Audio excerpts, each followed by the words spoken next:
series on kitchen things. We are going to be talking about gadgets, tools, utensils that you might find helpful in your kitchen or maybe not so helpful in your kitchen.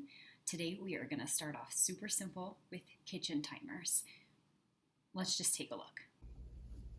Hey Google, set a timer for 5 minutes. Sure, 5 minutes. Starting now. Hey Siri, set a timer for 5 minutes. Okay, 5 minutes and counting.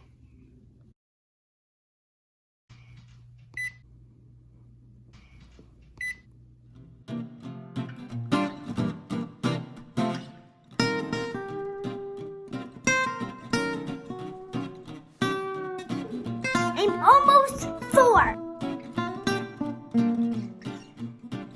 Yes, yes, yes. Yes, yes, yes.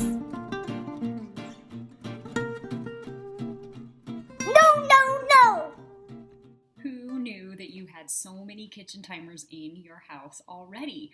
Obviously, there's a lot of things that require you to use a kitchen timer, but you don't require a special kind of timer. Hopefully, there will be more kitchen thing videos to come soon.